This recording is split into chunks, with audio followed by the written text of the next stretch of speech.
Jadi bawa salib itu yang nggak boleh dilepasin. Oh. Cuman ke kamar mandi doang itu dilepasin. Jadi salib itu kemana-mana dipakai. Karena di bawahnya ada stempelnya sebenarnya, itu nggak boleh dilepas. Nanti stempelnya disalahgunakan. Saya poinnya ke situ sih.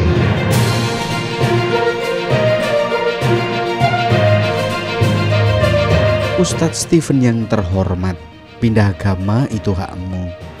Semua warga negara dijamin kok kebebasannya untuk beragama.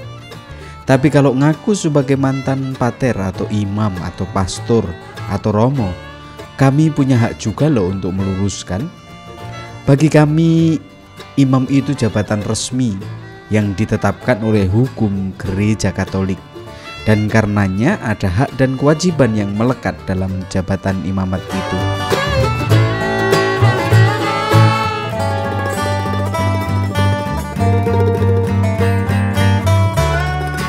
Berkaitan dengan mantan pater atau mantan pastor atau mantan imam atau apalah, itu bukan saya yang mengada-ngada. Siapa tahu ada pengikutnya Pak Ustadz yang galak terus bilang, mana buktinya kalau Ustadz Stephen ngomong dia mantan pater? Bilangin ya Pak Ustadz, bilangin ke mereka kalau Pak Ustadz sendiri yang ngomong bukan orang lain. Please bilangin ke pengikut-pengikutnya ya Pak.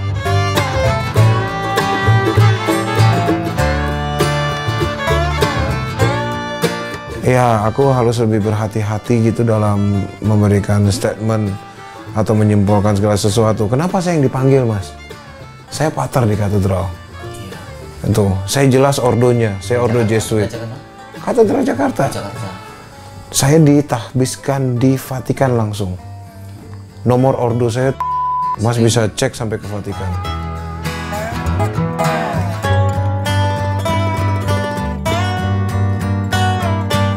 Nah kan, Pak Ustadz sendiri yang bilang kalau Pak Ustadz itu dulu pater Yesuit di Katedral Jakarta, ditabiskan di Vatikan langsung.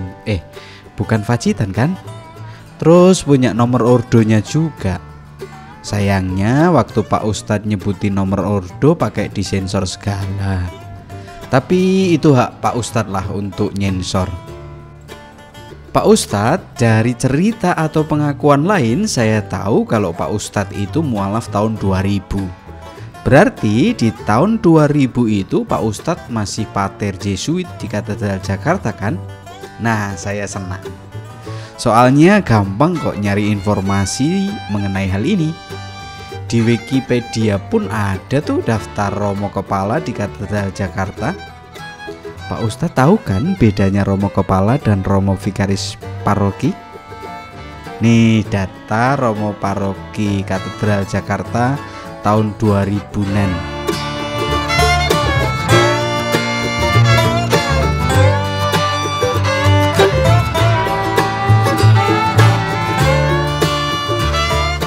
Itu tadi romo kepalanya Pak Ustadz. Kalau yang berikut ini romo vikarisnya. Kira-kira nama Pak Ustadz ada enggak ya?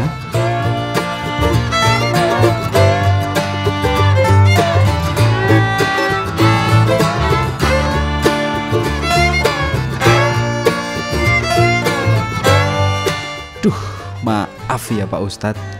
Kok nama Pak Ustadz enggak ada ya? Apakah Bapak dulu jadi diakon terus naik pangkat jadi prodiakon?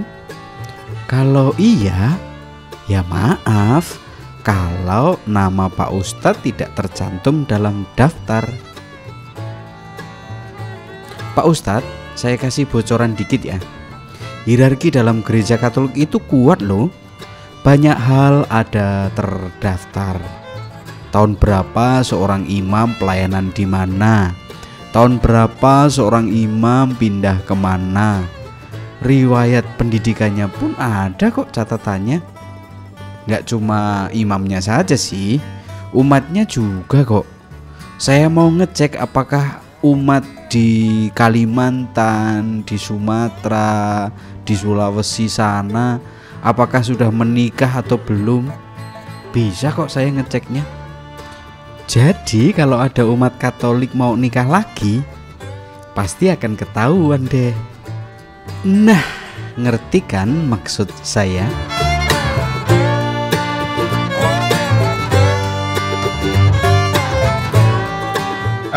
Satu, aku imam ordo kan.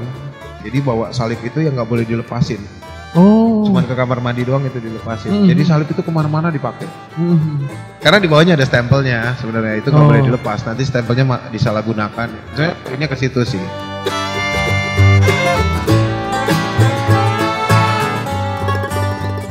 Di video barusan, pengakuan Pak Ustadz membuat saya mengernyitkan dahi. Kalau saya pikir-pikir, sepertinya loh, bukan nuduh. Tapi kira-kira aja, Pak Ustadz itu memang tidak paham dengan seluk-beluk imam. Saya beneran gak ngerti Pak Ustadz mendapatkan sumber dari mana. Apakah Pak Ustadz pernah nonton film? Tapi film apa ya yang ngomongin soal itu? Atau bisa juga Pak Ustadz mendapatkan cerita-cerita dongeng gitu? Oh iya, yang saya maksudkan itu soal kalung salib yang di bawahnya ada cap stempel itu loh Pak Ustadz. Kalau Pak Ustadz mengatakan punya kalung salib dan di bawahnya ada cap stempel, saya bingung ini tradisi dari mana. Mari kita sedikit belajar. Imam itu jabatan resmi dalam gereja Katolik. Maka simbol-simbol yang dipakai itu bukan simbol sembarangan. Jadi siapa yang berhak mengenakan salib sebagai tanda jabatan? Imam? Bukan. Seorang imam tidak memiliki kuasa untuk mengenakan salib sebagai tanda jabatan. Kalau ada seorang imam mengenakan salib, maka itu hanya aksesoris semata. Pak Ustadz tahu kan bedanya salib sebagai tanda jabatan dan sebagai aksesoris? Mungkin ada yang bertanya, terus siapa yang berhak? Jawabnya adalah uskup. Seorang uskup memiliki tanda wewenang khusus yang merupakan ciri khas jabatan uskup sebagai kepenuhan sakramen imamat, yaitu salib dada, cincin uskup, mitra, tongkat uskup, dan pallium. Yang terakhir ini khusus untuk uskup agung. Gak semua uskup punya pallium. Pada masa lalu, di dalam salib dada seorang uskup terdapat relikui. Moga-moga Pak Ustadz tahu arti relikui ini. Kini, tidak semua salib uskup terdapat relikui. Ketika mengenakan salib, seorang uskup akan mohon pada Tuhan rahmat, kekuatan, dan perlindungan terhadap segala yang jahat dan terhadap segala musuh, dan agar sengsara dan salib Kristus senantiasa tertanam dalam benaknya.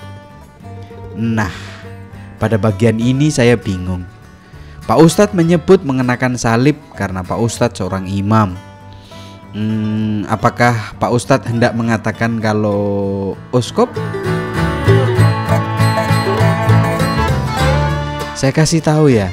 Dalam tradisi gereja Katolik emang ada kebiasaan menjadikan sebuah benda sebagai sarana untuk membuat cap meterai. Catat ya, itu tradisi lama ketika zaman belum seperti sekarang ini. Sayangnya, tradisi itu bukan terletak di salib dada. Alat yang digunakan untuk membuat cap meterai adalah cincin uskup. Ada tekniknya juga loh Pak Ustadz. Bukan kayak bikin stempel yang pakai tinta itu. Beneran?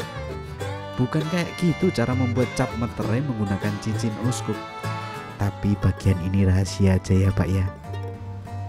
Pak Ustadz, sampai nulis ini pun saya masih bingung loh. Kalau ada stempel di bagian bawah salib, kira-kira bentuknya kayak apa ya? Jangan-jangan Pak Ustadz pernah melihat salib duduk atau salib kecil yang ditempel itu, terus berpikir kalau di bagian bawah itu adalah cap meterai yang disembunyikan. Soalnya jujur Pak, seumur ini saya jadi seorang Katolik dan sekian tahun jadi romo, belum pernah saya lihat ada salib yang di bagian bawahnya ada cap meterai dan stempelnya. Beneran, saya nggak bohong kok.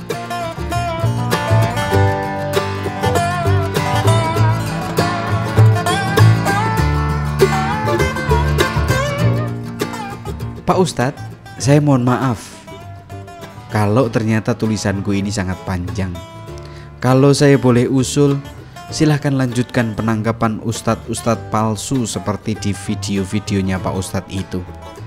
Setidaknya bagi saya membuktikan kalau ternyata ustadz palsu yang mengaku-ngaku dan mengada-ada itu ada dan nyata di sekitar kita. Kasihan umat kan Pak kalau sampai ditipu oleh mereka itu. Nah, Pak Ustadz Steven juga ya, silahkan berdakwah, itu hak Bapak kok. Tapi jangan bawa-bawa lagi mantan paternya ya, jangan bawa-bawa lagi mantan imamnya ya. Kasihan umatnya juga loh Pak, udah bela-belain sampai segitunya, ternyata salah.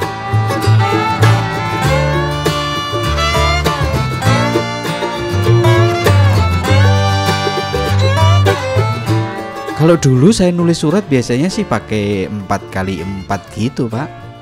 Tapi sekarang nggak usah ya, kan udah zaman revolusi industri 4.0. Ya dah, nanti malah makin panjang. Makasih ya Pak Ustadz. Salam.